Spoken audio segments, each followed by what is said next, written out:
নামাজ কায়েম হয়ে গেল মদিনায়। আল্লাহর নবী যখন আসরের নামাজ পড়াচ্ছেন, খুব খেয়াল করবেন, 5 ওয়াক্ত নামাজের মধ্যে একটা নামাজের নাম হলো আসরের নামাজ। জোরে কোন কোন নামাজ? এমন সময় আল্লাহ তাআলা ফেরেশতা জিবরাইলকে পাঠাইলেন, যাও জিবরাইল যাও, নবীর উপরে কোরআনের আয়াত নাজিল করো। নামাজ পড়া অবস্থায় নবীর উপরে আল্লাহ কোরআনের আয়াত নাজিল করলেন। নামাজ শেষ হয়ে গেলে রাসূল বললেন, সাহাবীরা তোমরা জানো আজকে নামাজের ভিতরেই আমার উপরে কোরআনের আয়াত নাজিল হয়েছে। সাহাবীরা বলে, হুজুর আমরা জানবো কেমনে? আপনি জানালে আমরা জানবো। সুবহানাল্লাহ। রাসূল বললেন, যে আয়াতে কারিমা নাজিল হয়েছে এই আয়াত কি তোমরা শুনতে চাও? সাহাবীরা বললেন, হুজুর শোনার জন্য ব্যাকুল হয়ে আছি, আপনি বলেন। রাসূল বললেন, শুধু শুনলে হবে না, সামিনা ওয়া তাআনা, শুনলে কিন্তু আমল করা লাগবে। সুবহানাল্লাহ বলেন, সুবহানাল্লাহ বলেন। খালি শুনলে হবে? আচ্ছা, আল্লাহ রাসূলের উপরে আসরের নামাজের সময় যে আয়াতটা নাজিল হয়েছে এটা সাহাবীরা শুনবে। রাসূল বললেন, শুধু শুনলে হবে না, এটা ধরা লাগবে। কি করা লাগবে? ধরা লাগবে। হুজুর বললেন, তাহলে শোনো, আয়াতটা হলো আইয়ুহান নাবিয়্যু হারজিল মুমিনিনা আলাল কিতাল। সাহাবীরা বুঝবার পারছে, কেন আরবি তো, সাহাবীরা আরবি বোঝে কি বোঝে না? এই কথা কোন বোঝে কি বোঝে না? যেই বলছে ইয়া আইয়ুহান নাবিয়্যু হারজিল মুমিনিনা আলাল কিতাল, সমস্ত সাহাবী চমকে উঠছে। সব সাহাবী চমকে উঠছে, কারণ বুঝবার পারছে এই আয়াতের বাংলা অর্থ কি। আপনারা কি বুঝবার পারছেন? এই আয়াতের বাংলা অর্থ হলো, হে রাসূল খালি জামাতবদ্ধ হয়ে 5 ওয়াক্ত নামাজ পড়লে হবে না, জামাতবদ্ধ হয়ে কাফেরদের মোকাবেলা করতে হবে। যে কোনো সময় মক্কার কাফেররা মদিনা আক্রমণ করতে পারে, আর মদিনা আক্রমণ করলে নামাজ দিয়া দোয়া দিয়া আপনি মদিনা রক্ষা করতে পারবেন না। মদিনা রক্ষা করতে গেলে মক্কার কাফেরদের বিরুদ্ধে অস্ত্র ধরা লাগবে। ধরে কারণ কি ধরা লাগবে? তখন একজন সাহাবী মাথার টুপি, মুকুট, দাড়ি, পরনের জুব্বা, সামনে কাতারে নামাজ পড়ে। ওই নবীর হাঁটুর সঙ্গে হাঁটু লাগাই বললেন, ইয়া রাসূলুল্লাহ এটা না গন্ডগোলের আয়াত। আজকে আমাদের বাংলাদেশে এরকম লোক আছে না নাই? যেরকম আছে না নাই? কোরআনের ওয়াজ শুনবে, সারা রাত কোরআনের ওয়াজ শুনবে, কিন্তু কোরআন বিজয়ের কথা বললি ওদের কলিজাতে আগুন ধরে যাবে। জোরে কোন কথা ঠিক কি না?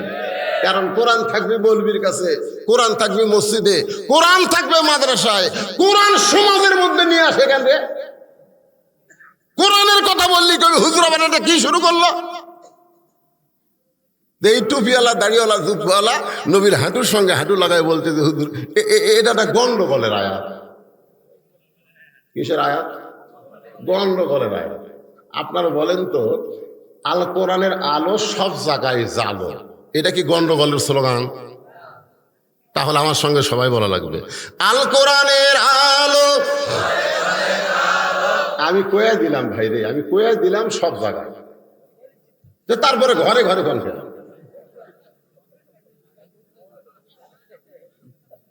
না, খালি ঘরের মধ্যে জ্বললি হবি, বেড়া করা লাগবে না। আপনি ঘরের মধ্যে কোরআন শরীফ পড়লেন, পড়ে বের হয়ে দেখেন যে একটা বেপরদা মেয়ে মানুষ রাস্তার ঘুরতেছে। এখন সেই বেপরদা মেয়ে মানুষ আপনার চোখের মধ্যে ঢুকে গেছে। চোখর ঢুকলে খালি চোখর থাকে, ওটা এই জায়গাটা আবার ঢুকে গেছে, মেমোরি হচ্ছে।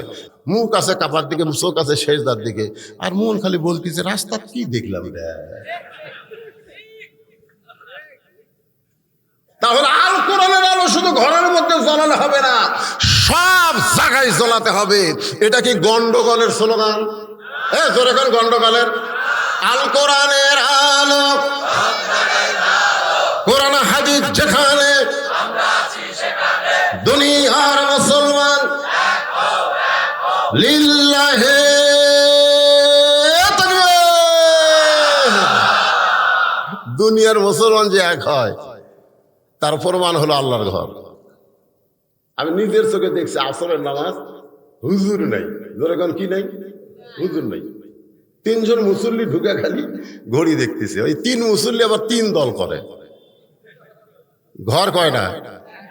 আর দল কয়টা? 3 দলের 3 জন খালি ঘড়ির দিকে তাকে আছে, হুজুর নেই। নামাজের সময় হয়ে গেল, এখন হুজুর ঢুকলি তার সামনে দিবে। তা আমি এখন দেখে চিন্তা করলাম, আমি ঢুকলি তো আমাকে সামনে দিবে, না ঢুকবো না, দেখি আর কি করে। তা আমার এলাকার তো আমি চিন্তা করে দেখলাম 3 দল করে। কোন দলের সাপোর্টার? একটা দেখলাম আওয়ামী লীগ, একটা বিএনপি, আর একটা হলো জামাত। জামাত ইসলাম নরম মানুষ তো, আওয়ামী লীগকে বলতে যে ভাই তোর দল ক্ষমতা আছে, তুই সামনে যা।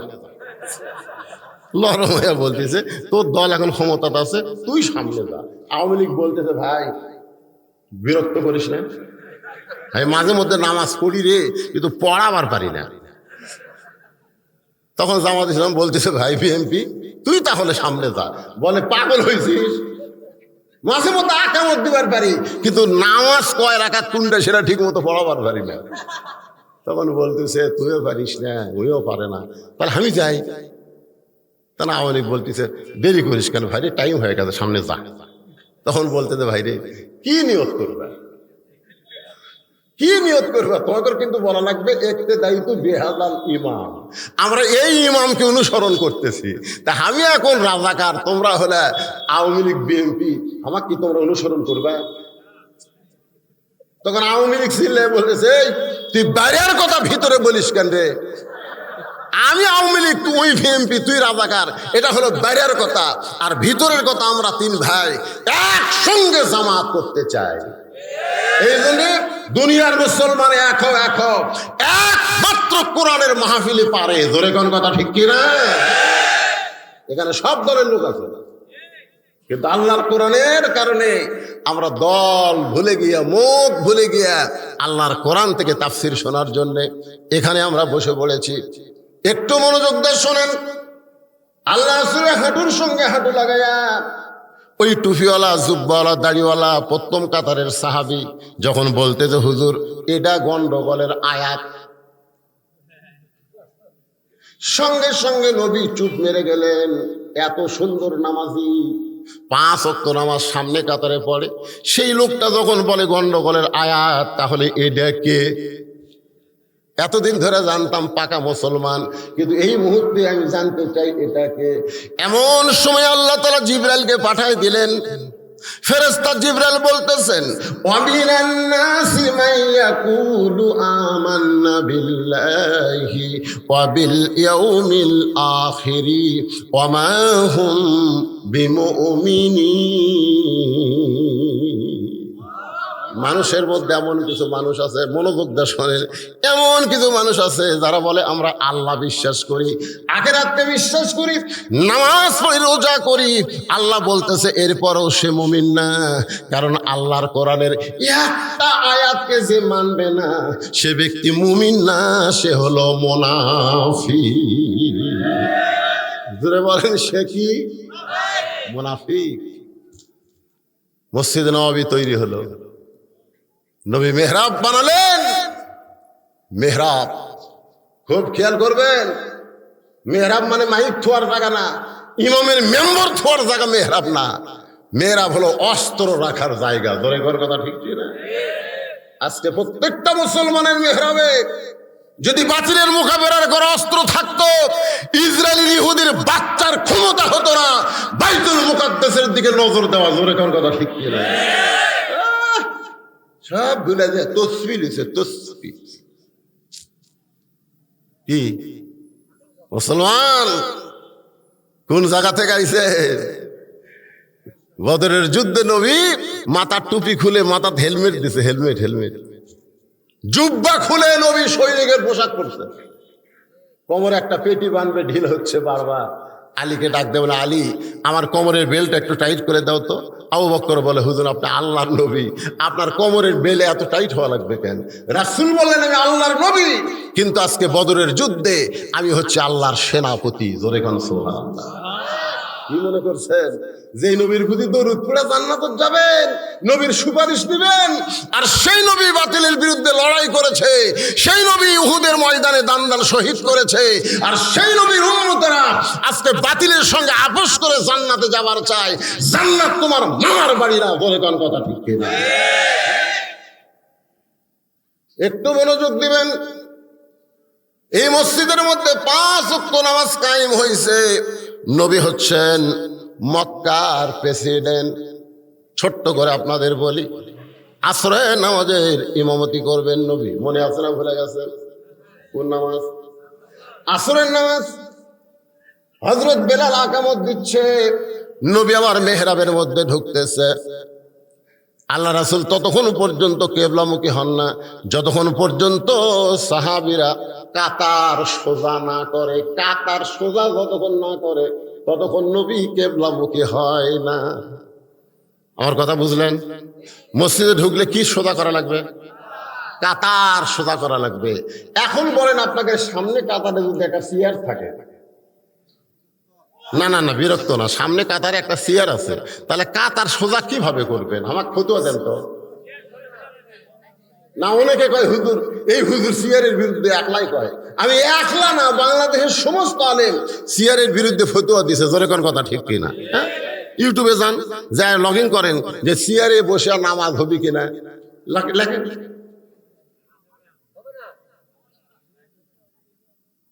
পায়ের গোড়ালির সঙ্গে গোড়ালি মিল করা লাগবে। যে বেটা চেয়ারে বসছে আর পায়ের গোড়ালি কুটি গেছে। আমাকে একজন বলতে, হুজুর চেয়ারে কি নামাজ হবে না? আমি হবে হবে, চেয়ারে নামাজ হবে, বাড়িতে হবে। তুমি অসুস্থ, তোমার ঠ্যাং ভাঙ্গিছে, তোমার মাজা ভাঙ্গা, তুমি বাড়িতে নামাজ পড়ো। লা ইউকাল্লিফুল্লাহু নাফসান ইল্লা উসাহা। আল্লাহ তোমাকে এমন কিছু কঠিন করে দেয়নি যে তুমি বসতে পারবে না, দাঁড়াবার পারবে না, তারপরেও তোমাকে জামাত করা লাগবে, এই কথা আল্লাহ কয়নি। যতদিন পর্যন্ত দাঁড়ায় নামাজ পড়তে না পারবা, বাড়ির চেয়ারত পড়ো। কিন্তু মসজিদে আসলে তোমাকে কাতার সোজা করা লাগবে। ধরে করেন কি সোজা? কাতার সোজা। যতক্ষণ কাতার সোজা হয়নি ততক্ষণ নবী কিবলামুখী হয়নি। সুবহানাল্লাহ। হযরত বেলাল আকামত দিচ্ছেন। আকামতের মধ্যে 2টা শব্দ আছে, কদ কামাতিস সালাহ, কদ কামাতিস সালাহ। আপনারা বলেন তো, কদ কামাতিস সালাহ শব্দের অর্থ কি? এবারে আপনারা কি বিরক্ত হচ্ছেন? মসজিদের উদ্যোগে মাহফিল। আমি এতক্ষণ ধরে কিসের ওয়াজ করতেছি? তাহলে সে মসজিদের ওয়াজ শুনবেন না, মন্দিরের ওয়াজ শুনবেন? তাহলে কদ কামাতিস সালাহ শব্দের অর্থ কি? মুয়াজ্জিনটা আরবিতে কয়, এর বাংলা অর্থ কি? এর বাংলা অর্থ হলো অবশ্যই নামাজ দাঁড়িয়ে গেছে। কদ মানে কি? অবশ্যই। কামা মানে কি? খাড়া হওয়া। সালাত মানে কি? নামাজ। অবশ্যই নামাজ দাঁড়িয়ে গেছে। কদ কামাতিস সালাহ শোনার পরে আর বসে থাকা যাবে না। নামাজের যে কয়টা ফরজ, তার মধ্যে একটা ফরজ হলো দাঁড়িয়ে নামাজ পড়া। ধরে কোন ঠিক কিনা? কিন্তু আল্লাহর নবী তাকায় দেখে সামনে কাতারে একজন সাহাবী বসে আছে। কদ কামাতিস সালাহ শোনা পরে ওই সাহাবী দাঁড়াবার পারতেছে না, বসে আছে। নবী বললেন, এই সাহাবী, বেলাল আকামত দিয়ে কদ কামাতিস সালাহ বলছে, এরপরেও তুমি বসে আছো, তুমি কেন দাঁড়াও না? তুমি কেন দাঁড়াও না? আল্লাহ কোরআনে বলেছেন, এই যে কোরআন শরীফ দেখেন, এই কোরআনের মধ্যে আল্লাহ কোট করে বলেছেন, কুমু লিল্লাহি কানিতিন। তোমাকে অবশ্যই আনুগত্য নিয়ে আল্লাহর জন্য দাঁড়াতে হবে। এই হুকুম কার? রাসূল বললেন, কুম মানে কি? দাঁড়াও। লিল্লাহি, আল্লাহর জন্য, কানিতিন, আনুগত্য নিয়ে দাঁড়াও। সিনা টান করে দাঁড়াও না। নামাজ যখন দাঁড়াবা এরকম নিয়ত করার পরে তুমি যখন হাত বাঁধবা, মনে করবা তোমার চাইতে বড় আসামি এই দুনিয়াতে আর কেউ না। ঠিক কিনা? এইভাবে হাত বাঁধবা। সামনে কাতারে একজন মুসল্লি হাত বাঁধতে আছে, আর মসজিদের বারান্দাতে এক মুসল্লির মোবাইলে রিংটোন বাজছে। আর ঘুম ভাঙায়া গেল রে মরার কুকিল। ওই খালি এরকম বলছে, শালারে। যতক্ষণ আর মোবাইলে রিংটোন বাজছে প্রত্যেকবারই কথা, শালারে, মানে মুখ ফসকে বের হয়ে গেল। তো নামাজ শেষ হলে বললাম, কে ভাই, বারান্দাত মোবাইলে রিংটোন বাজলো, আপনি সামনে কাতারে, ও শালারে। হুজুর খালি হাতটা বান্দা না থাকলে ওর চাপা আমি ফাটাতাম। খালি হাত বান্দা আছে দেখে আমি লড়বার পারতেছি না। তার মানে কি বোঝা গেল? হাত বান্দা এটা সরকারের কোনো হ্যান্ডকাপ না, এটা আল্লাহর নামাজের হ্যান্ডকাপ। ধরে কোন কথা ঠিক না? যখন রুকুতে গেলাম, সুবহান রাব্বিল আযীম, সেজদাত গেলেন সুবহান রাব্বিল আলা। ওই ব্যক্তি যখন কবরে যাবে, মুনকির নাকির জিজ্ঞাসা করতেছে মান রব্বুকা, তোমার রবকে? সঙ্গে সঙ্গে নামাজ খাড়া হয়ে বলতেছে, এ মুনকির নাকির, কাকে রব সম্পর্কে প্রশ্ন করতেছিস? যে দৈনিক 5 ওয়াক্ত নামাজ আদায় করেছে, মাঝে মধ্যে সুন্নত নফল আদায় করেছে, প্রত্যেকবার নামাজ শুরু করার সময় আলহামদুলিল্লাহি রব্বিল আলামিন বলে নামাজ শুরু করেছে, রুকুতে গেলে সুবহান রব্বিল আজিম কইছে, সেজদাত গিয়া সুবহান রব্বিল আলা কইছে। এতবার রব রব করে যে ব্যক্তি দুনিয়াতে নামাজ পড়ে কবরে আসলো, তাকে আবার রব সম্পর্কে প্রশ্ন করিস কেন? ফেরেশতা বলে, আল্লাহ তোমার বান্দাকে মান রব্বুকা প্রশ্ন করার সাথে সাথেই নামাজ যে ক্যাপা খেপলো, আমরা এখন করব কি? আল্লাহ বলে, ফেরেশতা তোমরা সাক্ষী থাকো, যেই ব্যক্তি নামাজ আদায় করে কবরে আইছে, রবের উত্তর তার হয়ে গেছে। নামাজ আদায় করে যারা কবরে যায়, তাদেরকে মান রব্বুকা প্রশ্নের উত্তর দেওয়া লাগবে না, এটা অটোমেটিক হয়ে যাবে। ধরে কারণ সুবহানাল্লাহ।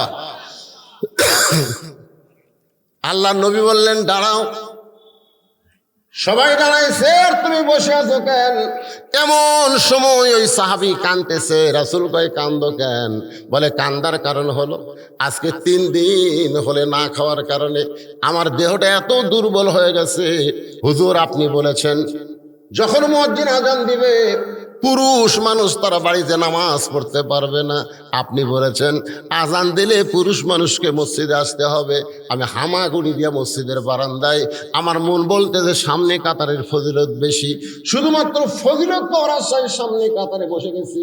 কিন্তু মুয়াজ্জিন বেলাল যখন আকামত দেয়, আমি বারবার দাঁড়াবার চাই, কিন্তু আমার দেহ দুর্বল হওয়ার কারণে আমি দাঁড়াবার পারতেছি না। এই কথা বলার সঙ্গে সঙ্গে আল্লাহ নবী ডাক দিলেন, ওসমান। সুবহানাল্লাহ বলেন। নবীর অনেকগুলো সাহাবী, তার মধ্যে নবী ডাক দিলেন কাকে? ওসমানকে। কারণ নবী যখন মদিনার প্রেসিডেন্ট ছিলেন, ওই সময় নবীর ওসমান ছিল খাদ্যমন্ত্রী, অর্থমন্ত্রী। জোরে কোন কি মন্ত্রী? অর্থমন্ত্রী, খাদ্যমন্ত্রী। আল্লাহ নবী যখন মদিনার প্রেসিডেন্ট ছিলেন, ওই সময় ধর্মমন্ত্রী হলেন আবু বকর। কয়টা মন্ত্রীর নাম শোনেন?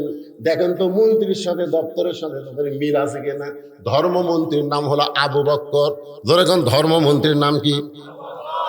আইন মন্ত্রীর নাম হলো হযরত উমর। আইন মন্ত্রীর নাম কি? আর শিক্ষা মন্ত্রীর নাম হলো হযরত আলী। হযরত আলীর মতন শিক্ষামন্ত্রী যদি বাংলাদেশে থাকতো, তাহলে আগডম বাগডম ঘোড়াডম সাজো, ঢাক ঢোলক ঝাঁঝর বাজো, এই মিথ্যা শিক্ষা দিয়ে একটা সার বেতন পেত না। জোরে কর কথা ঠিক না? জালিকাল কিতাবুল আরিফি হুদাল লিল মুত্তাকিন, যারা শিক্ষা দিবে এদের বেতন খালি বাড়িয়ে দেবে। জোরে কর কথা ঠিক কিনা? এমন এক শিক্ষামন্ত্রী হবে ভাই, আয়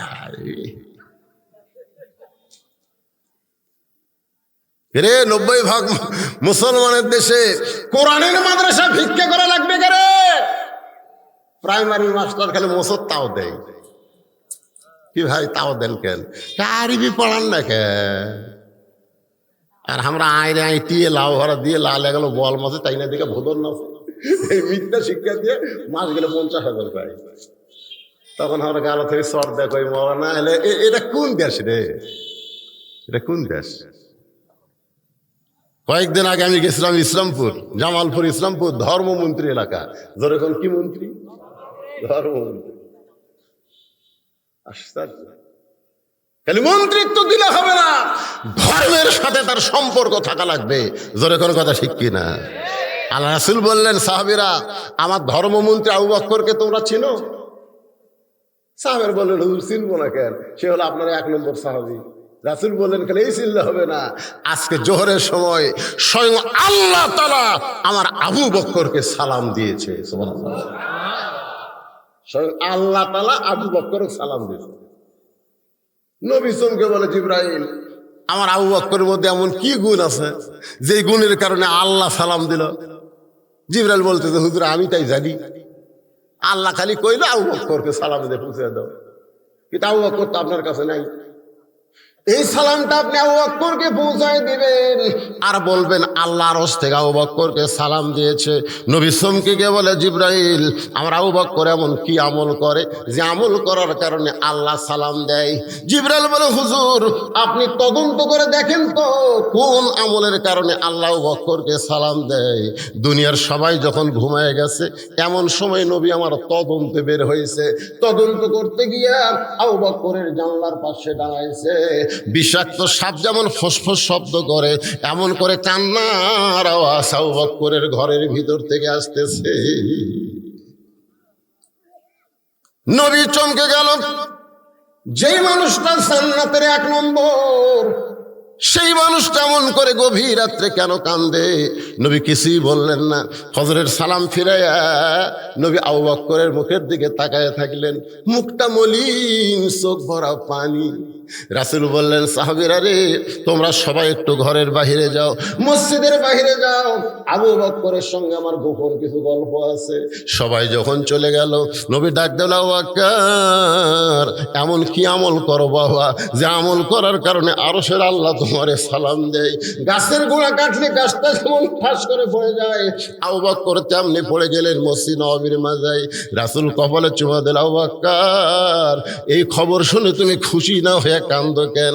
আবু বকর বলে, হুজুর আমার মতন একজন সাধারণ মানুষকে, আমার মতন একটা সাধারণ মানুষকে আরশের আল্লাহ কেন সালাম দেয় আমি নিজেও জানি না।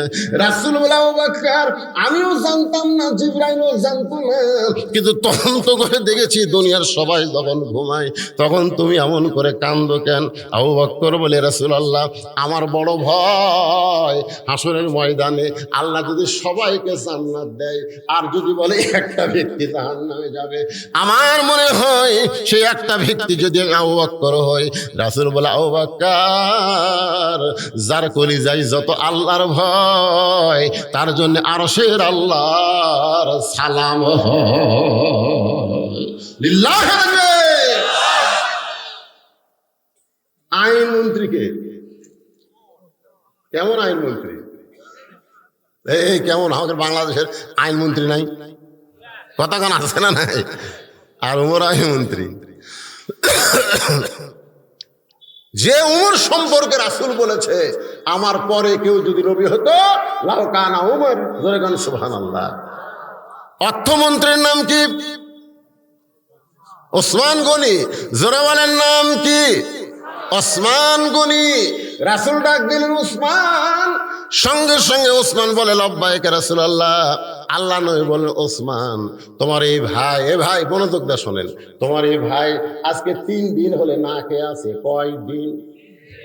না খাওয়ার কারণে বেলাল আকামত দিচ্ছে, দাঁড়াবার পারতেছে না।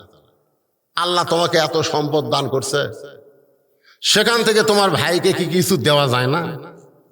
রাসূল কিন্তু মারাত্মক কথা কইছে, আল্লাহ তোমাকে এত সম্পদ দান করছে। এই কথার দ্বারা রাসূল কি বুঝাইলেন? সম্পদের মালিককে।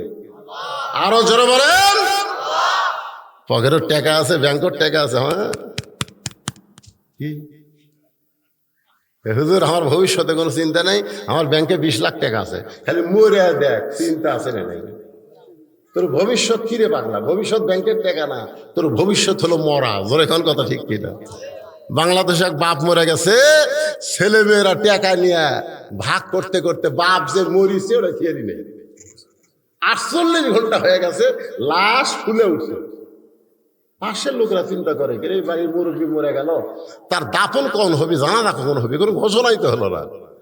ওরা বাড়ির মধ্যে ঢুকে দেখে ওরা কে কোন ব্যাংকের টাকা নিবি, কে কোন বাসা নিবি, এই যে গন্ডগোল লাগছে। মশারির মধ্যে তাকে দেখে লাশ ফুলে পেট ফুলে উঠছে। তখন আশেপাশের লোকেরা পবিত্র করে পরিষ্কার করে ওকে কাপড় পরে জানাজা করে কবর দিছে, তাও বাচ্চা কাচ্চার হুঁশ হয়নি। আর ভবিষ্যৎ হলো টাকা যারা জমা করে থবে তাদের ভবিষ্যৎ হলো সন্তানের মধ্যে গন্ডগোল লাগাই দেওয়া যাওয়া। ধরে কোন কথা ঠিক কথা কন না গায়ে? টাকার মালিককে। হ্যাঁ, রাসূল বললেন, ওসমান আল্লাহ তোমাকে এত সম্পদের মালিক বানায় দিস, তোমার এই ভাই 3টা দিন হলে না খেয়ে আছে, তোমার ভাইকে তুমি কি কিছুই দিবার পারবা না? ওসমান গনি চোখের পানি বের করে কান্দের বলে, রাসূলুল্লাহ, আমার ভাই 3 দিন হলে না খেয়ে আছে, এইটা যদি আমি আগে জানতাম তাহলে নিজে না খাইয়া আমার ভাইয়ের বাড়িতে খাবার পৌঁছাইয়া দিতাম। সুবহানাল্লাহ কয় না? আপনারা কি বিরক্ত লাগতেছে? এই বিরক্ত লাগে, ওটা ভাষা করেন কেন? ওটা ভাষা কি জন্য করেন বলেন? পেশাব লাগতেছে? আল্লাহর কোরআনের মহব্বতে কিছুটা সময় পেশাবকে কন্ট্রোল করেন, সারা জীবনের জন্য আল্লাহ পেশাব কন্ট্রোল করে দিবে। কারণ এইটা তুইয়া মুইয়া কোনো কিতাব না ভাই, এই কিতাবে আল্লাহ বলেছেন ওয়ানুনাজ্জিলু মিনাল কোরআন মা হুয়া শিফা। কোরআনকে ইজ্জত করো, পেশাব লাগার পরে ওঠো না, কোরআন নামক ওষুধ দিয়ে পেশাব জাতীয় তোমার সব ব্যারাম আল্লাহ ভালো করে দিবে। মা আচ্ছা আমার কাছে, হুজুর আমার বেটার বউ খালি কাঁদবে, দেখেন তো কোনো তাবিজ আছে কিনা। আমি কই কে রে, বেটার বউ কান্দে, কি তাবিজ দেবে? আমি কইলাম আপনার ছেলে আমার কাছে পাঠা দিবে। তোর ছেলে আমার কাছে আসলে, আসে এই তোর বেটা তোর বউ বলে কান্দে, তোর মা আমার কাছে তাবিজ চাই। হুজুর আমি তো ঠিক মতো পারি না। হুজুর পারিস না, শালা বিয়ে করতে পারে। আজকে যারা পেশাব কন্ট্রোল করতে পারে না, কোরআনের মাহফিল থেকে একাধারে উঠে বসে আবার যায় আবার আসে, এরকে বউগুলা ওভার ডিউটি মারবি। জোরে কোন কথা ঠিক কিনা? মরদ গুলা সব মরদ। সরকার দিছে 22 বছর বয়সের পর বিয়ে করো, একটার বউ থাকবি না, কারণ 22-এর আগে উনি সব শেষ করতে। এই যে রাস্তা ঘোরাঘুরি করতে, তার মরদ মরদ হলে রাস্তা ঘুরবি, খালি মিস কল মারতেছে। মিস কল মারা লাভ কি রে? সারা জীবন কছে তুমি ছড়া আমার এক রাত মনে বছর গেল, তুমি আমার জীবন বিয়ে করে যে ঘর থাকছে আর হয় না, আর হয় না কেন? কোরআনের মাহফিলের সাথে বেয়াদবি করেন না বাজান, বেয়াদবি করেন না। এটা এমন একটা কিতাব যে কোরআন সম্পর্কে আল্লাহ নিজেই বললেন ওয়ানুনাজ্জিলু মিনাল কুরআনি মা হুয়া শিফাউ ওয়া রাহমাতুল লিল মুমিনিন।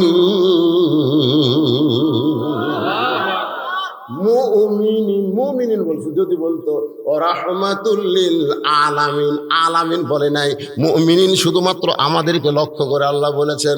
যারা কোরআনের ওয়াজ শুনতেছে একটু মনোযোগ দিয়ে শোনো।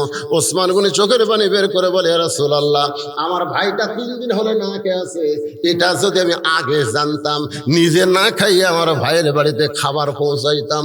অর্থমন্ত্রী বলতেছে নিজে না খাইয়া আমার ভাইয়ের বাড়িতে খাবার পৌঁছাইতাম। আজকে যদি এমন অর্থমন্ত্রী বাংলাদেশে থাকতো, হঠাৎ পেঁয়াজের দাম 130 টাকা হইতো না? বলে কোন কথা ঠিক কি না? আজকে এমন অর্থমন্ত্রী যদি 90% মুসলমানের দেশে থাকতো, তাহলে বাজার সিন্ডিকেটে ভরপুর হইতো না। আজকে গরিব মানুষরা বড় অসহায় হয়ে গেছে, এত বড় অসহায় গরিবরা, আমার এলাকার মানুষের মুখের দিকে তাকানো যায় না। এখন বলেন তো, যে ওসমান গনি যে বলল আমার ভাই 3 দিন হলে না খেয়ে আছে, এটা আগে জানলে আমি নিজে না খাইয়া আমার ভাইয়ের বাড়িতে খাবার পৌঁছায় দিতাম। আপনি বলেন তো ওসমান গনি ঠিক কইছে না মিথ্যা কইছে? সবাই বলা রাখবে, ঠিক না মিথ্যা? কেমনে ঠিক? দেখেন একটা হাদিস শোনেন। নবীর কাছে এক সাহাবী এসে বলতেছে, ইয়া রাসূলুল্লাহ, হুজুর আমি ক্ষুধার জ্বালায় বড় কষ্টে আছি, বড় কষ্টে আছি। সঙ্গে সঙ্গে নবী এরকম জুব্বা তুললেন, আমার দিকে দেখেন, এরকম জুব্বা তুলছে। সাহাবী তাকায় দেখে নবী ক্ষুধার জ্বালায় পেটে পাথর বাঁধা বসা। সাহাবী কয়, কে রে, আমি তো আর কি ক্ষুধার্ত রে? নবী না আমার চাইতে বেশি ক্ষুধার্ত। হুজুর মাফ করেন, বুঝতে পারিনি হুজুর, আমি ক্ষুধা, কিন্তু পেটত এখনো পাথর বান্ধিনি। আর আপনি পাথর বান্ধে বসে আছেন, আপনার কাছে চাওয়াটাই আমার ভুল হয়ে গেল। এই বলে যখন সাহাবী যাচ্ছে, নবী ডাক দিয়ে বললেন, তুমি জানো আল্লাহ কোরআনে বলেছে আম্মা সাইলা ফালা তানহার, সাইলকারীকে ফিরানো যাবে না, এটা তুমি জানো? বলে হে জানি। তা আমার কাছে তুমি চাইছো, আর তোমাকে কিছু না দিয়ে আমি ফেরত দিব? সাহাবী বলে, হুজুর আপনি কি দিবেন, আপনি তো না খেয়ে আছেন। আল্লাহ নবী ডাক দিলেন, আলী। আলী হচ্ছে কি মন্ত্রী? খাদ্যমন্ত্রী। এখনই ভুলে গেলে হবি করে, ইসলামের গোড়া যদি ভুলে যান ইসলাম বুঝবেন কি? হযরত আলী হলেন শিক্ষামন্ত্রী। জোরে কান, কি মন্ত্রী? আলী। প্রেসিডেন্ট ডাকতেছে, লব্বাইক ইয়া রাসূলুল্লাহ। এই তোর এই ভাই আস 2-3 দিন না খেয়ে আসা। আলী বলতেছে, হুজুর কয়দিন ধরে খাইনি? 2 দিন। দেখেন আমি 3 দিন হলে খাইনি, আমার হাসান হোসাইন ক্ষুদার জালে কান দিচ্ছে, তা আমার ডাকা কাম হবে? রাসূল কয়, পাগলা তো দেওয়ার জন্য ডাকিনি রে, তুই যে শিক্ষামন্ত্রী এই জন্য তোকে অর্থমন্ত্রীর কাছে একটা চিঠি লেখার জন্য ডাকছি। শিক্ষামন্ত্রী চিঠি লিখবো অর্থমন্ত্রীর কাছে, চিঠির মধ্যে লেখো 2000 টাকা ওসমান গনি যেন গরিবকে দিয়ে দেয়, আর চিঠির নিচে আমার নামটা লেখা দিও। এখন আপনারা বলবেন, হুজুর নবী কি লিখতে পারে না? না, নবী লেখা পারদর্শী না। হযরত আলী চিঠি লিখলেন ওসমান গনির কাছে, নিচে লিখলেন আল্লাহর নবীর নাম। এবার গরিব সাহাবী খুশি হয়ে, কারণ চিঠির মধ্যে অঙ্ক দিছে 2000, 1 বছর আর অভাব থাকবে না, সেই সময় 2000। গরিব সাহাবী চিঠি নিয়ে ওসমান গনির দরবারে গেছে। ওসমান গনির দরবারে গিয়ে দেখে ওসমান গনি কেশিয়ারের সাথে ঝগড়া করতেছে। কেশিয়ার এর 4 আনা কোথায় গেল? 4 আনা এই কি হিসাব করিস সারাদিন ধরে? 4 আনা হিসাব নাই জানিস?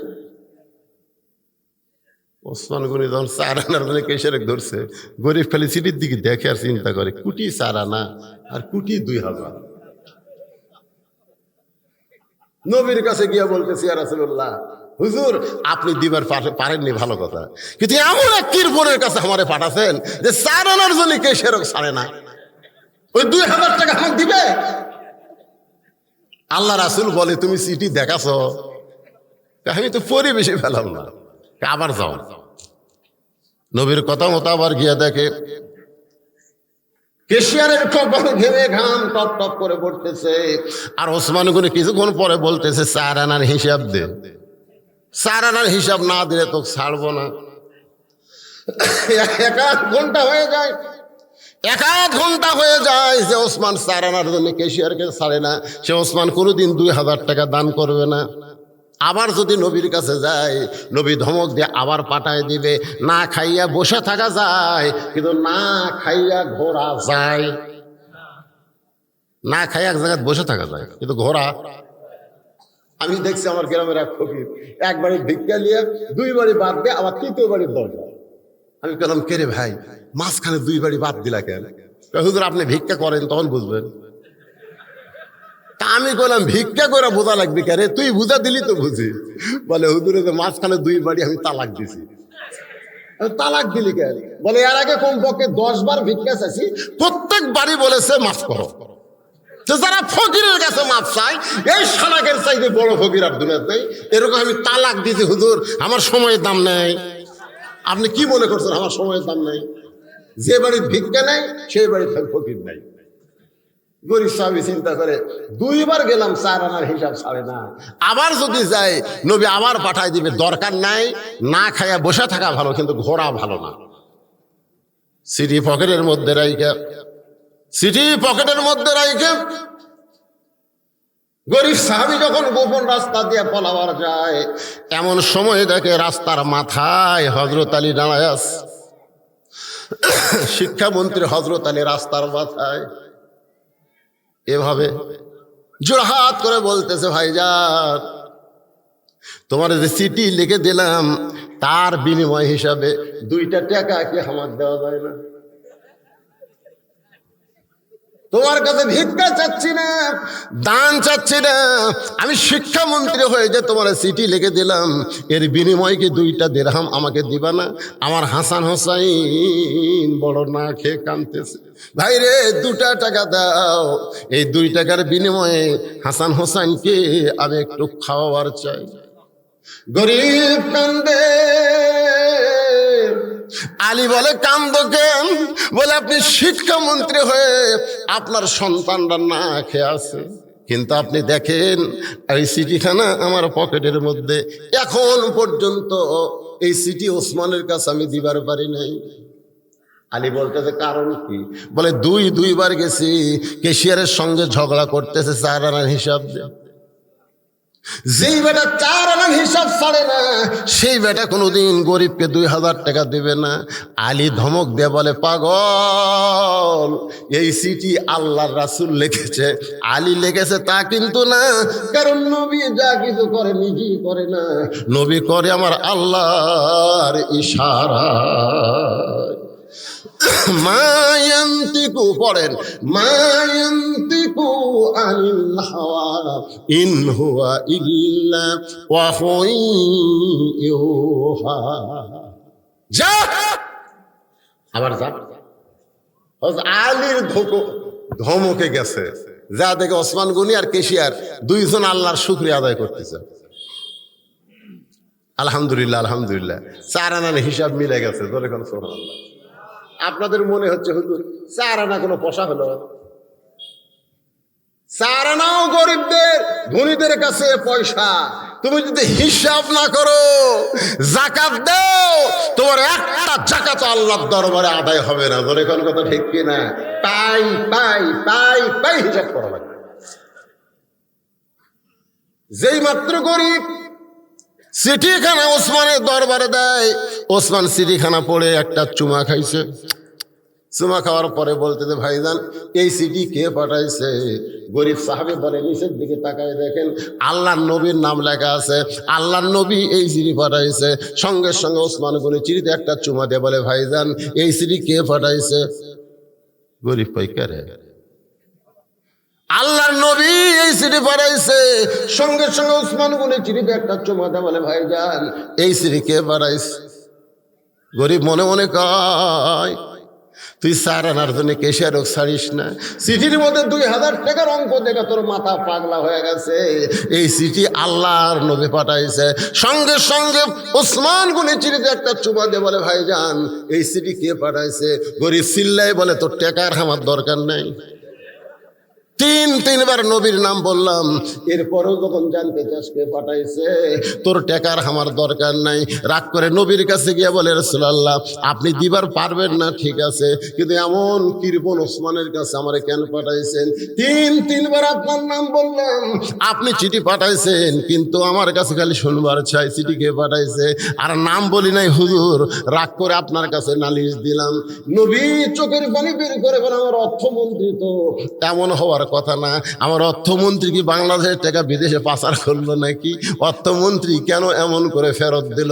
আমার অর্থমন্ত্রী এমন হওয়ার কথা না। এই কথা নবী যখন চিন্তা করে, এমন সময় দরজায় তাকায় দেখে অর্থমন্ত্রী ওসমান 1 বস্তা টাকা মাথায় নিয়ে দাঁড়ায় আছে।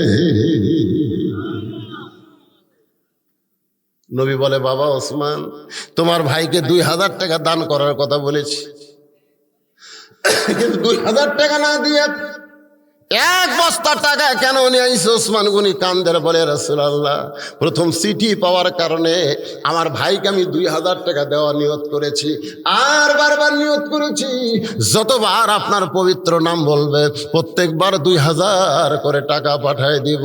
এ পর্যন্ত 3বার আপনার নাম বলেছে, এই 3বার নাম বলার কারণে 6000, আর চিঠির কারণে 2000, এই 8000 টাকার বস্তা আপনার হাতে দিলাম। আপনার পবিত্র হাত দিয়া আমার গরিব ভাইকে দিয়া দে। সাহাবী কান্দে, নবীও কান্দে। আল্লাহ ওসমানকে কি দিব? আল্লাহ বলে কোনো কিছুই দেওয়া লাগবে না, জ্ঞানী ডিগ্রি দিয়া ওসমানকে আপনার অর্থমন্ত্রীর দায়িত্ব দিয়া দেন। জোরে কন্যা সুবহানাল্লাহ।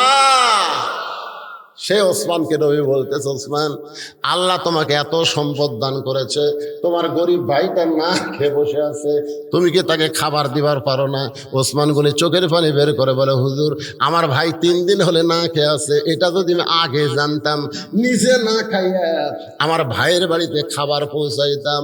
সঙ্গে সঙ্গে নবী মুস্কি হাসি দিয়ে বললেন, রে গরিব সাহাবী, আজকের মতো তুমি বসে বসে নামাজ পড়ো, নামাজ শেষ হয়ে গেলে তুমি ওসমানের কাছে যাবে, ওসমান এমন দেওয়া দিবে তোমার আর কোনোদিন না খায়া থাকা লাগবে না।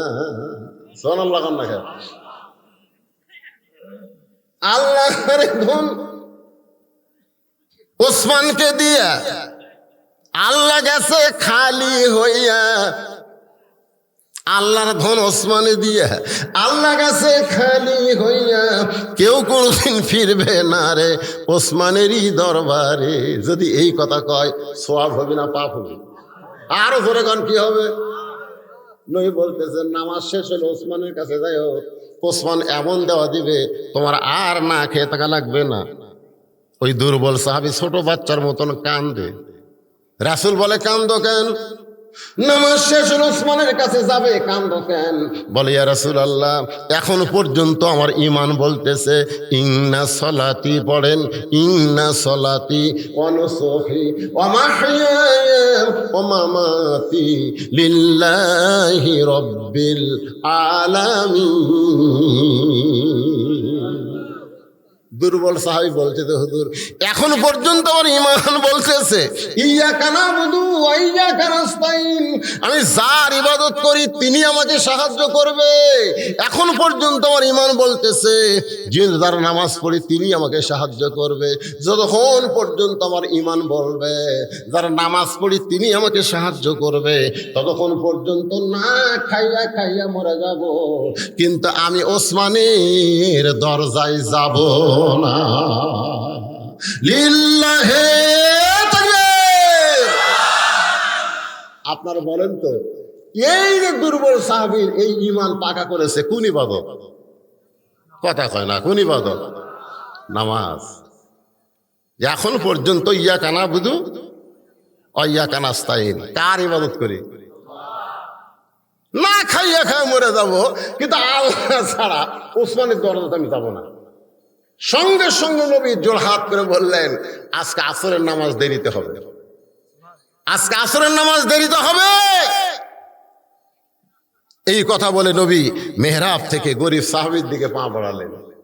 ওমর ফারুক নবীর জুব্বা টেনে ধরে বলতেছে, ইয়া রাসূলুল্লাহ, আপনার জুতার পরশে আল্লাহর আরো ধন্য হয়ে যায়, আর আপনি মেহরাব চলে একটা গরিব সাহাবীর কাছে যাবেন কেন? আপনি খালি হুকুম দেন, আমি ধরে নিয়ে এসেছি। নবীর কথার উপর কথা মারতেছে। নবী কইছেন আমার শেষ হলে ওসমানের কাছে যাও, আর এই বেটা বলতেছে মরিয়া যাবো, তাও যাবো না। ওর কাছে আপনাকে যাওয়া লাগবে কেন? আপনি খালি কন অকলি আসি। আপনি কি সাধারণ মানুষ নাকি? আপনার জুতার পরশে আল্লাহর আরো ধন্য হয়ে যায়। নবী তখন বলেন, ওমর, সাবধান হয়ে যাও, যে 2 চোখ দিয়ে তাকে তুমি দুর্বল দেখতেছো, সে 2 চোখ বন্ধ করো, 2 চোখ বন্ধ করো। 2 চোখ চোখ না, মুসলমানের আর একটা চোখ থাকা লাগবে। জোরে কোন কথা ঠিক কি না? 2 চোখ দিয়ে দেখে, এটা কার গাড়ি রে, এটা কার বউ রে, এটা কার বেটি রে। এই 2 চোখ আপনাকে জাহান্নামে নিয়ে যাবে। লিজে তো টিনের বাড়ি থাকেন, তো 10 তলা জেঙ্গে দাঁড়িয়ে যায়, এটা কার রে? কি 10 তলা তুই শান্তিতে আছে? আপনি টিনের বাড়ি ঘুম পাড়েন, আপনি অশান্তিতে আছে? আপনি একদিন সময় করে 10 তলা বিল্ডিং এর মালিকের কাছে যাবেন, যা বলুন, ভাই 10 তলা থাকেন, এসি রুম, খবর কি? ঘুম হয় না ভাই,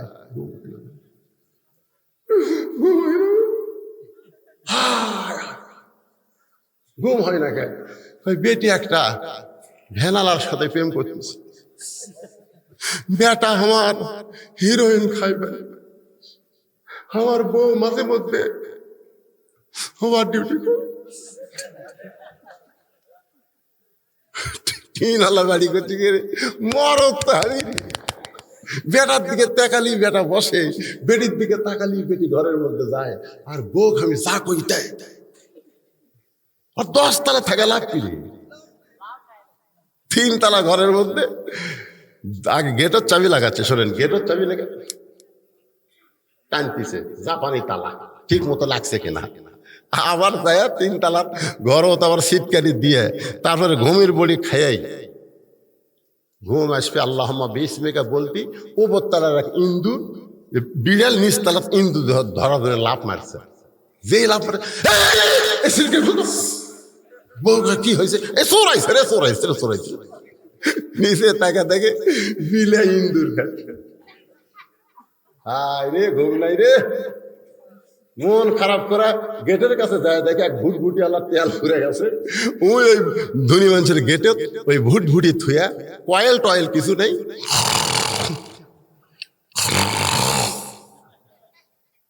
আস্তে করে গেট খুলে ভুটভুটির মাথার হাত দিয়ে বলতেছে, কে ভাই তুই তো জান্নাত রে, আর আমি জাহান্নাম। আমার স্বামী ঘাড় কাট করে কি দেখে, কি দেখে? পরের বউ কেন দেখবেন, নিজের বউ দেখেন। প্রত্যেক দেখাই দেখায় আল্লাহ সওয়াব দিবে। জোরে কোন কথা ঠিক কি না? এটা কার বউরে, কার বেটি রে, কার বাড়ি রে? এই 2 চোখ আমাকে ধ্বংস করে দিছে। ছোটবেলায় আমরা লেখাপড়া করেছি, 1 চন্দ্র, 2 পক্ষ, 3 নেত্র। নেত্র মানে চোখ। আল্লাহ নবী বলে, ওমর 2 চোখ দিয়ে দুর্বল সাহাবীকে দেখতেছো, এই 2 চোখ বন্ধ করো, অন্তরের চক্ষু দিয়া ওই দুর্বল সাহাবীর দিকে তাকাও। সঙ্গে সঙ্গে হযরত ওমর 2 চোখ বন্ধ করে অন্তরের চক্ষু দিয়ে যখন তাকায়, আইন মন্ত্রী হযরত ওমর থরথর করে কাঁপতে কাঁপতে মসজিদ নববীর মধ্যে পড়ে যায়। সাহাবেরা বললেন, ইয়া রাসূলুল্লাহ, ওমর ফারুক পড়ে গেল, তার মাথাত কি আমরা পানি দেব? আল্লাহ রাসূল বললেন, কোনো পানি দিও না, ও এক সময় হুঁশ ফিরে পাবে। চোখ বন্ধ করলে কি দেখলো আমরা সবাই ওমরের কাছে শুনতে চাই। সুবহানাল্লাহ। না কেন আল্লাহ রাসূল বলছেন চোখ বন্ধ করো, দেখো যার কাছে আমি যাচ্ছি তুমি আমার জুব্বা টানা ধরছো, তাকায় দেখো। ওমর ফারুক চোখ বন্ধ করে দেখে থর থর করে কাঁপতে কাঁপতে পড়ে গেছে। সাহাবীরা বলে, হুজুর ওমরের মাথার কি পানি দিব? রাসূল বলে, পানি দিও না, ও এক সময় হুঁশ ফিরে পাবে, ওর কাছে আমরা জানতে চাই চোখ বন্ধ করে দেখলো কি, যেটা দেখার পরে আর স্থির থাকতে পারলো না। সাহাবেরা বললেন, হুজুর তাহলে ওমরের হুঁশ ফিরে আসুক, আমরা শুনবার চাই। ওমর ফারুক কি দেখলেন? আজকে বাংলার মুসলমান আমাদের সেই দেখার দরকার আছে না নাই? কারা কারা দেখবেন আল্লাহকে একটু হাত দেখান তো দেখি। লিল্লাহে তাকবীর। ওই যে সবুজ, ওই যে সবুজ দেখেন, হাত তুললে খাড়াই আছে, এরা হাত তুললে কি হয়? ওই কি অন্য জাতের নাকি রে? আচ্ছা ঠিক আছে, ঠিক আছে, ওই বলে গুল খায়, গুলি খাই। কি ভাই মন খারাপ করতেছে? উমরের মতো আইন মন্ত্রী রে, যে আইন মন্ত্রী কেমন, মসজিদ নববীতে একদিন খুতবা দিচ্ছে। শোনেন সামান্য একটা হিস্ট্রি। কয়টা বাজলো? বিরক্ত হচ্ছেন নাকি আপনারা? না আসলে আপনাদের বসাটা আমার খুব ভালো লাগতেছে। মসজিদকে কেন্দ্র করে, মসজিদকে সামনে নিয়েই কিন্তু কথা বলতেছি। জোরে কোন কথা ঠিক কিনা? তো এখন মসজিদের মেম্বারে দাঁড়িয়ে হযরত ওমর খুতবা দিচ্ছে। জোরে কোন কি দিচ্ছে? আমি কার কথা বলতেছি?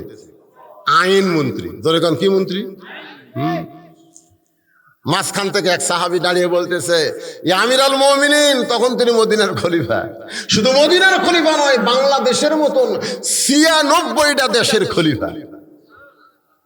এক সময় রাসূলের আইনমন্ত্রী, এখন হয়ে গেছে অর্ধ পৃথিবীর খলিফা। আইনমন্ত্রী কাক পায়, ভিতরে আইনটা কি সেটা বলার জন্য। হুজুর আপনার খুতবা আমরা শুনবো না। ওমর ফারুক বললেন, আমার দোষ কি? বলে, দোষ হলো আমাদেরকে খাটো পাঞ্জাবি দিয়ে আপনি লম্বা জুব্বা পরে খুতবা পড়েন। যতক্ষণ পর্যন্ত লম্বা জুব্বার কাহিনী না বলবেন আমরা খুতবা শুনবো না। ওটা কি এমপি? ওমর ফারুক কি এমপি, মন্ত্রী, প্রধানমন্ত্রী, অর্ধ পৃথিবীর খলিফা? ওমরের চোখটা দর দর করে পানি পড়তেছে। এমন সময় আব্দুল্লাহ ইবনে ওমর বাবার পাশে দাঁড়ায় বলতেছে, রে নবীর সাহাবীরা, খাটো পাঞ্জাবি হলেও তো তোমরা নতুন কাপড় পরেছ, আমার দিকে তাকায় দেখো, আমার পরনে নতুন কোনো কাপড় নাই। সমস্ত সাহিবুল আব্দুল্লাহ, আজকে জুমার দিনে নতুন কাপড় না পরে তুমি পুরাতন কাপড় পরলা কেন? আব্দুল্লাহ বলতেছে, এই ব্যক্তির লম্বা জুব্বা বানানোর কারণে আমার নতুন কাপড় পরা হইল না। আমার কাপড়টা আমার বাবাকে গভীর রাত্রে দান করেছি, বাবা তার কাপড় আমার কাপড় একত্র করে আজকে লম্বা জুব্বা পরে খুতবা দেয়। এখন বলো বাবার খুতবা শোনা যাবে কিনা? সমস্ত মুসলমান চিল্লায় বলে, আল্লাহর কোরআন দিয়ে যখন রাষ্ট্র চলবে, কোরআনের যখন বিজয় হবে, তখন এমন নেতাই মুসলমান দেখতে পাবে। সে হযরত ওমর থর থর করে কাঁপতে কাঁপতে পড়ে গেছে। সাহাবীরা বললেন, ইয়া রাসূলুল্লাহ, উমরের মাথার কি আমরা পানি দিয়ে হুঁশ ফিরাবো? রাসূল বললেন, পানি দিও না, ও এক সময় হুঁশ ফিরে পাবে। কি দেখে পড়ে গেল ওমর, আমাদের সবাইকে জানতে হবে। আমরা সবাই জানবো না? আল্লাহর কোরআন থেকে আমরা জানবো। এই জানার আগ দিয়ে এই মসজিদের পেশাবখানার জন্য, পেশাবখানা ওযুখানার জন্য আপনাকেও কিছু দেওয়া লাগবে। এই ছেলেরা মাহফিল করতেছে, হুজুর আমাকে মাহফিলের জন্য কোনো টাকার দরকার নাই, আল্লাহর ঘরের জন্য কিছু টাকা আপনি আদায় করবেন। এখানে আমি 10 জন আল্লাহর বান্দা চাই, 10টা আল্লাহর পাগল, আশারে মুবাশশারা 10 জন সাহাবীর সঙ্গে জান্নাতে যাওয়ার জন্য 5টা করে 1000 টাকা দিবেন। 5000। এমন কোন আল্লাহর পাগল আছে হুজুর, আমি আল্লাহর ঘরের ওযুখানার জন্য, যে ওযু না করলে নামাজই হবি না, সে ওযুখানার জন্য আমি 5টা 1000 টাকা আল্লাহর রাস্তায় দান করলাম। 5000 টাকা এতগুলো মানুষের মধ্যে, হ্যাঁ আপনি 5000 দিলে হবে? এর কি কাছে আপনি একটু বাড়ান। আচ্ছা 5000 নিয়ে যাচ্ছে। লিল্লাহি তাকবীর। আজকের মাহফিলের সভাপতি সাহেব 5000 টাকা ধরে বলেন মারহাবা দেন। হাসেন সাথে সাথে নেওয়া ভালো না?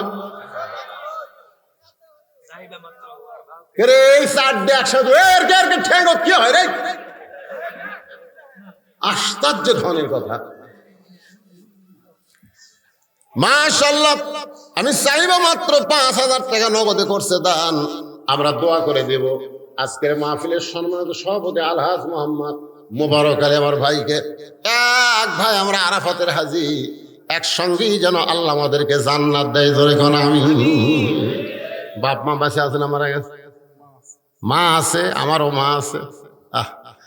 বাবার মতন আপন বন্ধু নাই রে দুনিয়ায়, নিজে না খাইয়া বাবা সন্তানকে খাওয়ায়।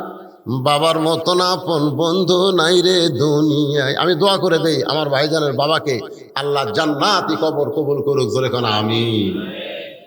আপনি কিছু কম, আপনিও 1000 কম দেন, সভাপতি 5 দিন, আপনি 4 দিন। লিল্লাহি তাকবীর। সহ-সভাপতি আলহাজ মোহাম্মদ আব্দুল জব্বার বাবাজি আমার 5000 টাকা দান করেছে। আল্লাহ তার দানকে কবুল করেন। আপনার বাপ মা আছে? দুটোই মারা গেছে। আরে বাপ মা কবরকে জান্নাতের টুকরা বানায় দেন। জোরে বলে আমি। আচ্ছা আপনারা কি মসজিদের শত্রু? এই মুহূর্তে আদায়ের সময় যারা উঠে যাবে তারা মসজিদের শত্রু। আপনি দেন বা না দেন, অন্তত অন্তত যারা দিচ্ছে তাদেরকে উৎসাহ দেন। ওঠেন কে? আপনার একজনের ওটা থেকে আর একজন যদি ওঠে, সমস্ত লোক ওটার পাপ আল্লাহ আপনার কান্দর দিবে, জানেন? সভাপতি 2 জন দিয়েছে, আর প্রধান অতিথি সাহেব তো আসেনি।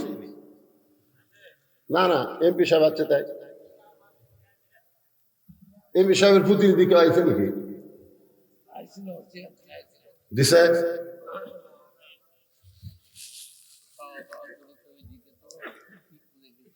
এই যুবকেরা, যারা মাহফিল করতেছো তোমরা কোথায় বাবা?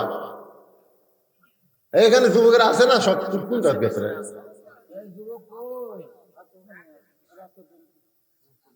এই তোমাকে ব্যাগলে নামা লাগবি তো, কোথায় গেল? এই 2 ব্যাগ লেখা তার মানে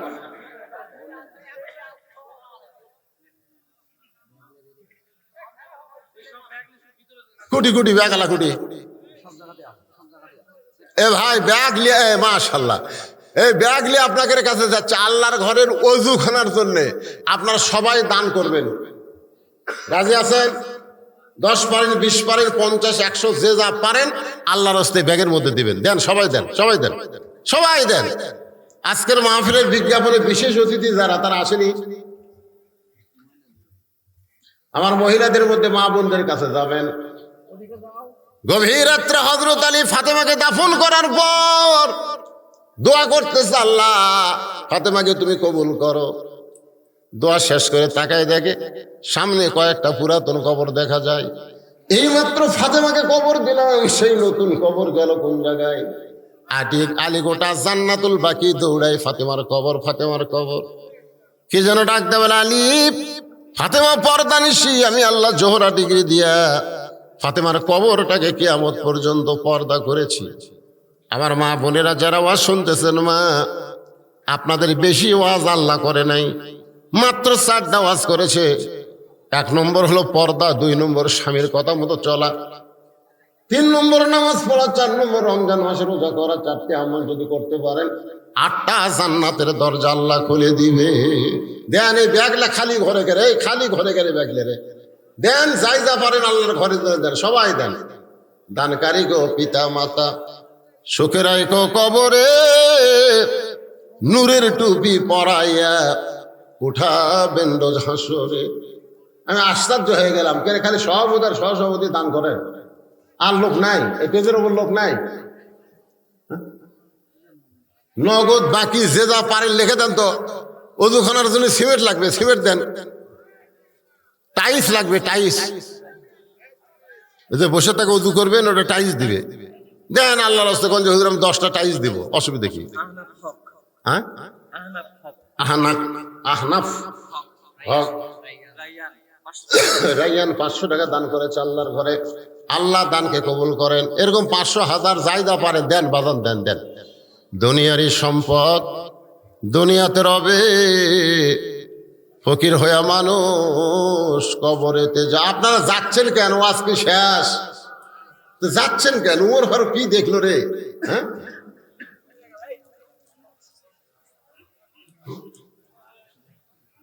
কি করে? আব্বা আম্মা অসুস্থ, সুস্থতার জন্য আল্লাহর ঘরে 500 টাকা দান করেছে। আল্লাহ বাপ মাকে পুরোপুরি সুস্থতা দান করেন, আল্লাহুম্মা আমিন। এই ব্যাগ যে আদায় করছেন সব টেজের উপর জমা দেন, সব ব্যাগের থেকে এক ব্যাগে করেন, নিয়ে আসেন, সব নিয়ে আসেন। আর যারা পিছনে আছেন আপনার জায়গা বদল করে সামনে আসেন। এক জায়গা আপনার জান্নাতের সাক্ষী হচ্ছে, আর এক জায়গা জান্নাতের সাক্ষী হবে। আসেন, আসেন, আসেন। যারা গেছে চলে গেছে, অসুবিধা কি? আদায় শুরু করলে অনেক লোক বিদায় নেয়, মনে করে ওয়াজ আর হয় না। আদায় করতেছে, আরো ওয়াজ হবে। আমি ওয়াজ শেষ করে তারপর যাবো। আসেন, সবাই সামনে আসেন। যারা গেছে গেছে। চিটা পাতান একসঙ্গে সবসময় থাকে না ভাই রে। চিটা পাতান বহুদিন একসঙ্গে থাকে, কিন্তু বাতাস দেওয়ার সাথে চিটা পাতানগুলো উড়ে যায়। আদায়টা হলো বাতাসের মতন, যে আদায় শুরু করে চিটা পাতান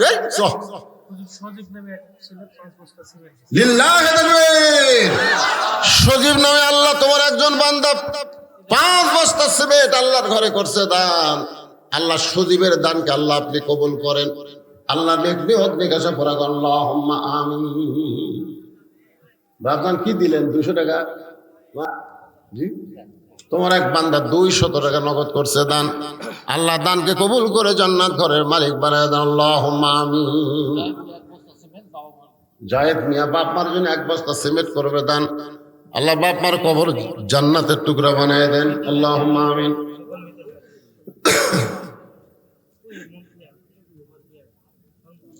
100 টাকা দিয়ে মৃত্যু ব্যক্তি দোয়া চাই, সকল মৃত্যু ব্যক্তির দোয়া চাই। 100 টাকা দান করেছে, আল্লাহ দানকে কবুল করেন। যারা কবরে গেছে আল্লাহ কবরবাসীদের মাফ করেন।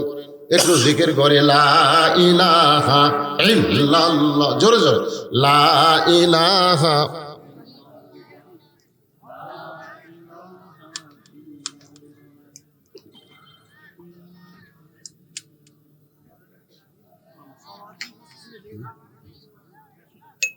লা ইলাহা ইল্লাল্লাহ।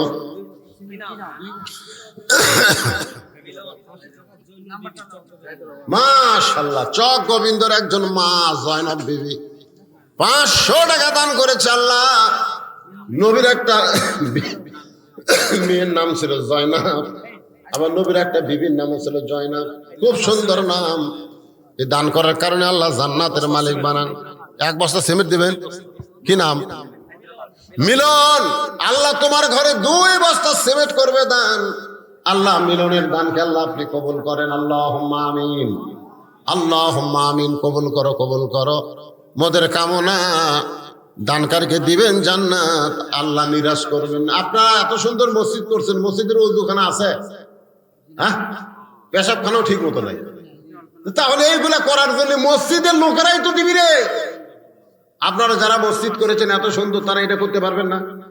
নিশ্চয়ই পারবেন। এই দেয় এরকম দেন। রবিউল ইসলাম 2 বস্তা সিমেন্ট করবে দান। আল্লাহ রবিউলের দানকে আল্লাহ আপনি কবুল করেন। আল্লাহ নেক নিয়ত নেক আশা পুরা করেন। আল্লাহুম্মা আমিন। কিছুক্ষণ পরে হুজুর উমরের হুঁশ ফিরে গেছে, নিজে নিজে হুঁশ ফিরে গেছে। সুবহানাল্লাহ। সাহাবীরা সবাই অপেক্ষা করতেছে উমর কি বলে। রাসূল বলে, উমর চোখ বন্ধ করে দুর্বল সাহাবীর দিকে তুমি কি দেখলে? যেটা দেখার সঙ্গে সঙ্গে তুমি কাঁদতে কাঁদতে পড়ে গেলে। সুবহানাল্লাহ কোন, সুবহানাল্লাহ। কি দেখলা উমর?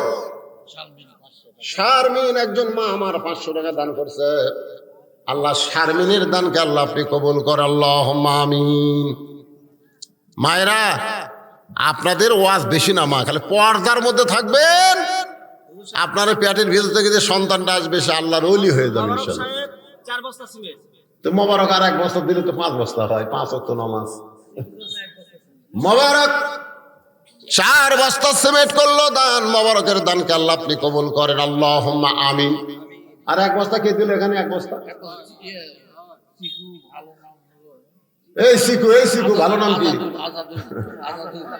আজাদুল ইসলাম। আজাদুল ইসলাম ওরফে শিকু। আসলে শিকু মিকু এগুলো নাম পরিবর্তন করা লাগবে। কি সুন্দর নাম, আজাদুল ইসলাম। 1 বস্তা সিমেন্ট দান করলো আল্লাহ। আজাদুল ইসলামের দানকে আল্লাহ আপনি কবুল করেন। আল্লাহুম্মা আমিন। আর কেউ আছেন? এই মসজিদ কমিটির সভাপতিকে, মসজিদ কমিটির সভাপতি সাহেব নাই? আপনি কমিটির মসজিদের সভাপতি, আর ভাই হচ্ছে মাহফিলের সভাপতি। মসজিদ কমিটির সেক্রেটারি নাই? সেক্রেটারি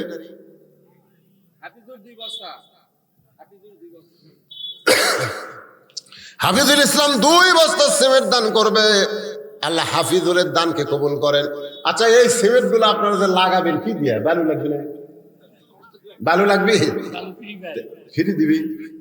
বালু বলে ফ্রি পাওয়া যায়। আপনি দিবেন 1 টলি? মাশাআল্লাহ। এই যে বালুর একটা কিছু করা লাগবে না?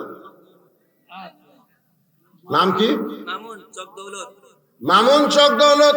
1 গাড়ি মানে ভ্যান গাড়ি ও টলি, 1 টলি বালু করবে দান।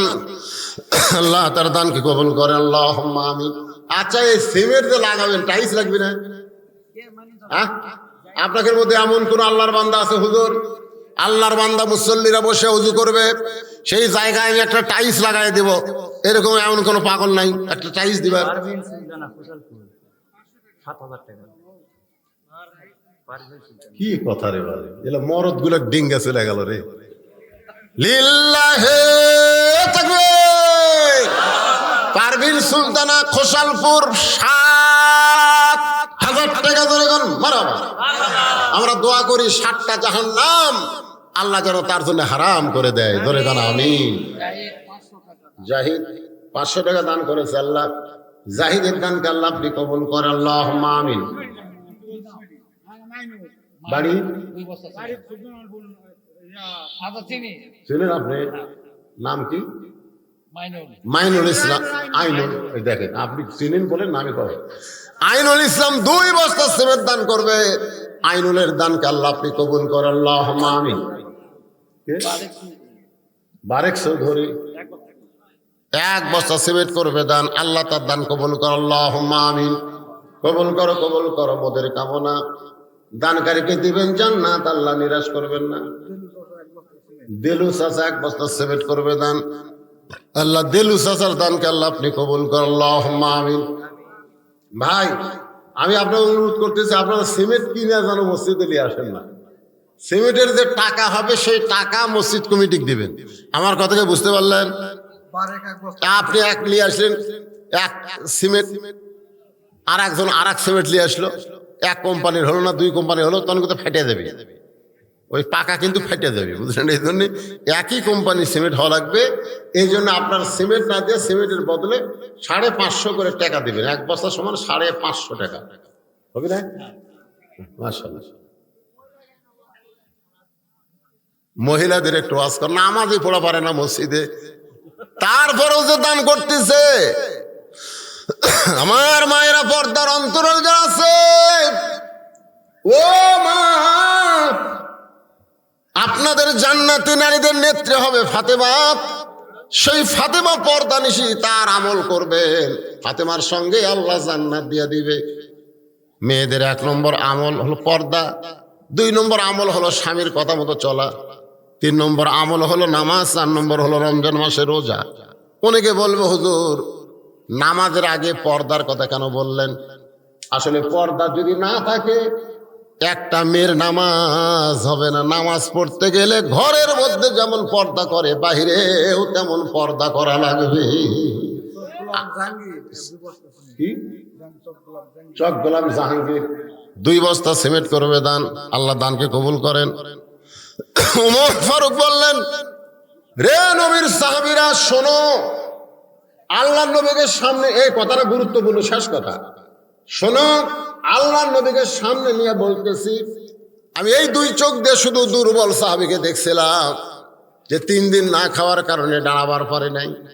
ও যখন বলতেছে এখন পর্যন্ত আমার ঈমান বলতেছে আল্লাহ আমাকে সাহায্য করবে, দরকার হলে না খেয়ে খেয়ে মারা যাব, কিন্তু আমার আল্লাহ ছাড়া ওসমানের কাছে যাব না। এই কথাটা আমার কাছে খারাপ লাগছে, কারণ নবী বলতেছে ওসমানের কাছে যাও, আর ওই বেটা বলতেছে আমি যাব না। তাহলে নবীর কথার সাথে সাহাবীর কথার মিল পড়লো না। কথাটা কি বুঝলেন? এই জন্য আমি উমর গরম হয়ে গেছি। কিন্তু চোখ বন্ধ করে তাকায় দেখি ওই দুর্বল সাহাবীর কলিজার ঈমান এত পাওয়ার, ঈমানের এত পাওয়ার, যেমন ফিলিস্তিনের মুসলমানের ঈমানের পাওয়ার কম না বেশি? জোরে খান। আপেল খায় না, কমলা খায় না, এগুলা ফল খায় না। এখন আল্লাহ তাআলা ফিলিস্তিনকে বিজয় দিবে, দেখবেন অল্প দিনের মধ্যে দেখা যাবে ইসরায়েল ন্যাজ গোটায় ফিলিস্তিন থেকে পালায় যাবে। আপনারা আজকের খবর দেখছেন, আমেরিকা পর্যন্ত আশ্চর্য হয়ে গেছে, এই হামাসেরা কোন দিক দিয়ে আসে ফট করে গুলি করে, মানে কোন দিক দিয়ে যে ঢোকে ওরা বুঝবারই পারে না। আল্লাহর মার দুনের বার ওরে কেরামত, জোরে কর ঠিক। মার খাবো রে, তবে মুসলমানের রক্ত যাবে। আতোয়ার হোসেন বাপ্পার দোয়ার জন্য 1000 টাকা দান করেছে আল্লাহ। আতোয়ারের দানকে আল্লাহ আপনি কবুল করেন। হাকিম 2 বস্তা সিমেন্ট দান করেছে আল্লাহ, হাকিমের দানকে আল্লাহ কবুল করেন। জিয়া 500 টাকা দান করেছে আল্লাহ, জিয়ার দানকে কবুল করেন। মামুন 1000 টাকা দান করেছে আল্লাহ, মামুনের দানকে আল্লাহ আপনি কবুল করেন, আল্লাহুম্মা আমিন। ওমর ফারুক বললেন, ওই দুর্বল সাহাবীর ঈমানটা এত পাওয়ারফুল, এত আলো, যদি আসমানে লটকানো হয়, আমি উমর বলতেছি সূর্যের আলোর চাইতে ওই দুর্বল সাহাবীর ঈমানের আলো অনেক বেশি হবে। মুনাজাতের আগ দিয়ে আমার সঙ্গে যারা পারেন তারা গুনগুন করে গাবেন, আর যারা পারেন না তারা চুপ করে শুনবেন। ঈমানের দাবি যদি কুরবানি হয়, সেই দাবি ঘরে বসে থাকা না। জিনিসপত্র দাম কমবে ঘরত বসে থাকলে। আমি এক কসাইকে বললাম, কে ভাই 500 টাকার গোস্ত 550 গেল, সেই 550 গোস্ত 600 গেল, 600 গোস্ত 650 হলো, খালি সমানে দাম বাড়তিছে, কারণ কি? বলে হুজুর কারণ হলো একটাই, জনগণ কথা কয় না। জনগণ কি কয় না? খালি যদি 10 জন জনগণ বলতো এই গোস্তর দাম বাড়লো করে, গোস্তর দাম বাড়লো কেন, এই করে যদি আমাকে কষায় দাও খালি হাতত লেয়, আমরা জোর হাত করে বলবো যা আসলো তাই। জোরে কোন কথা ঠিক না, কিন্তু জনগণ কথা কয় না। ইমানের দাবি যদি কুরবানি হয়, সেই দাবি ঘরে বসে থাকা নয়। ইমানের দাবি হলো কিছু বিনিময়, সবাই বলেন ইমানের দাবি হলো কিছু বিনিময়, সেই বিনিময় যদি কলিজার ঘাম হয়, যেরকম ফিলিস্তিনের কলিজার ঘাম মানে বোঝেন, কলিজার রক্ত, সেই বিনিময় যদি কলিজার ঘাম হয়, সেই ঘাম দিতে যেন তৈরি থাকি। ওগো দয়াময় আমার আল্লাহ দয়াময়। ইমানের দাবি হলো অগ্নিশিখা, বাতিলের বিরুদ্ধে জ্বলতে শিখা। বাতিলের বিরুদ্ধে কি করা? ইমানের দাবি হলো অগ্নিশিখা, বাতিলের বিরুদ্ধে জ্বলতে শেখা। সে আগুনে জ্বলে জ্বলে, সে আগুনে জ্বলে জ্বলে দিব ইমানের পরিচয়। ইমানের দাবি ঘরে বসে থাকা নয়। বসে থাকে বাংলাদেশ স্বাধীন হয়নি ভাই, বসে থেকে বাংলাদেশ স্বাধীন হয়নি। বঙ্গবন্ধু বলেছিল যার যা আছে তাই নিয়ে মাঠে ময়দানে আসে। জি মাহফুজ একজন মা আমার বিধিপুর থেকে 5 বস্তা সিমেন্ট আল্লাহর ঘরে দান করেছে। আল্লাহ তার দানকে কবুল করুক, সকলে বলে আল্লাহুম্মা আমিন। হ্যাঁ, মেয়েরা দিচ্ছে তো, আবার দিবে কি, অনেক দিচ্ছে আলহামদুলিল্লাহ। এখন রাত 12টা পার হয়ে গেছে। ইস্তেগফার পড়ে আস্তাগফিরুল্লাহ রব্বি মিন কুল্লি জামবি ওয়া তুবু ইলাই, আস্তাগফিরুল্লাহ রব্বি মিন কুল্লি জামবি ওয়া তুবু। দুনিয়ার যত বড় বড় কাম প্রকাশ্যে দানে হয়নি, যত বড় বড় কাজ হয়েছে গোপন দানে। ধরে কোন কথা ঠিক কিনা? আপনারা বুঝবারই পারবেন না, এমন একজন লোক আছে যে আপনাকে মসজিদের অজুখানায় একলাই বানায় দিবে। নাই? নাই? আতিকুল 500 টাকা দান করবে, আল্লাহ কবুল করে। আপনাকে একটা মসজিদের খবর দেই, নাম হলো বগুড়া মাঠডালি। নাম শুনছেন? এই মাঠডালির নাম শুনছেন? ওরই পাশে একটা চাটাইয়ের মসজিদ ছিল। তো ঢাকা থেকে একজন ব্যবসায়ী গেছিল দিনাজপুর একটা ব্যবসা উদ্বোধন করার জন্য। তো আসার সময় খুব পরেশগার নামাজ দিল। তো মাঠডালির ওখানে ওনার আসরের নামাজের টাইম হয়েছে। তো এখন লোকজনকে বলছে ভাই এখানে নামাজ পড়ার মসজিদ আছে? তো বলে ওই ওখানে একটা আছে। যাই দেখে চাটাইয়ের মসজিদ। কিসের মসজিদ? চাটাইয়ের। ওনার উপরে অজু করা লাগবে। অজু করবার গিয়ে দেখে যে টিউবওয়েল আর নিচে শ্যাওলা ধরেছে, শ্যাওলা। তোমার ড্রাইভারকে বলছে তুই একটু ঝোঁকা আর আমি অজু করি। তো ওই ঝোঁকাবার কাছে কিন্তু পানি ওঠে না। ধরে কোন কি ওঠে না? পানি ওঠে না। পানি দিয়া তারপর পানি তুলিছে, পানি খালি রক্তের মতো লাল, ওই আয়রন। তো যাই হোক পানি পরিষ্কার করে বার করে যেই অজু করিছে করে জাবাল নিতে যে শ্যাওলা, ওই শ্যাওলার উপর স্লিপ কাটছে, পড়াই ধনী লোকটা পড়িছে, পড়ে মাথা লাগিয়েছে। ওই লাগার পরে ওই চাটার ঘরের যে নামাজ পড়ছে, নামাজ পড়ে কমিটির লোক ডাকছে, কে ভাই এই মসজিদ কে বানাতে রে? তো ওরা তো সব আছে। উনি আবার প্যারাডো গাড়ির থেকে নামিয়ে যায়, প্যারাডো 3-4 কোটি টাকা দাম। ঠিক আছে, আমরাই মসজিদ টাকা তোকে কেউ দেয় না, এখন আল্লাহর ঘর এরকম। ঠিক আছে, ঠিক আছে, তোমাকে এলাকার ইঞ্জিনিয়ারকে মসজিদের একটা ম্যাপ করে আমার কাছে পাঠাইয়া দাও। মসজিদের ম্যাপ করে পাঠিয়ে দিছে, প্রায় 6 থেকে 7 কোটি টাকা খরচ করে ওখানে 6 মাসের মধ্যে মসজিদ হয়ে গেল। ওই পিছলা পড়াতে একটা মসজিদ হয়ে গেল। এটি উজু করবার দেয়, তাই একবার পিছলা পড়বি ভাই, ওর যদি টাকা থাকে ওই একলাই উজু করে বানিয়ে দিবি। ধরে কোন কথা ঠিক ছিল? আপনারা কি মনে করতেছেন? মসজিদের কাম কোনোদিন বাকি থাকে? তারপরেও ছেলেরা বড় কষ্ট করে মাহফিল করে একটা দানের আদায়ের একটা অজুহাত সৃষ্টি করলো, ইনশাল্লাহ ইনশাল্লাহ মসজিদ হবে। কি ভাই, হবে না? অজুখানা হবে না? হবে না ভাই? মাশাআল্লাহ। কেবা তোমরা কি কও, হবে না? হবে ইনশাল্লাহ। আস্তাগফিরুল্লাহ আস্তাগফিরুল্লাহ। আল্লাহুম্মা আমিন। আল্লাহুম্মা আনতাস সালাম ওয়া মিনকাস সালাম তাবারাকতা ইয়া যাল জালালি ওয়াল ইকরাম। আয় আল্লাহ তাআলা, ভরা মজলিস নিয়ে, নামাজকে সামনে নিয়ে, মসজিদকে সামনে নিয়ে দীর্ঘ সময় ধরে আলোচনা করলাম। আল্লাহ মেহেরবানি করে এই খোসালপুর জামে মসজিদকে কিয়ামত পর্যন্ত তুমি কবুল করে নাও। যেখানে যুবকেরা গান বাজনা করত, আয় আল্লাহ তাআলা সেই গান বাজনাকে বাদ দিয়া সোনার যুবকেরা কোরআনের মাহফিল করেছে। এই যুবকদের জন্য প্রাণ খুলে আমরা দোয়া করি, আল্লাহ এদেরকে 5 ওয়াক্ত নামাজি হিসাবে কবুল করে না। একজন আমাকে বলল, হুজুর, আমরা যে যুবকগুলো মিলে মাহফিল করতেছি সকলের মুখে আমরা নবীর সুন্নত দাঁড়িয়ে রেখেছি। কলিজা ভরে গেল। যেই যুবকেরা নবীর সুন্নত দাঁড়িয়ে মুখে রাখছে, এরাই তো আল্লাহ তোমার ইসলামের জন্য, তোমার নবীর সুন্নতের জন্য, 5 ওয়াক্ত নামাজের জন্য আল্লাহ তুমি এদেরকে কবুল করে নাও। আল্লাহ এই যুবকগুলো প্রত্যেক বছর যেন কোরআনের মাহফিল করতে পারে এমন ইমানেই শক্তি দান করে দাও। আল্লাহ এরা মাহফিল করবে, কোনো মুরব্বী যেন এদের মাহফিলে প্রতিবন্ধকতা সৃষ্টি না করে।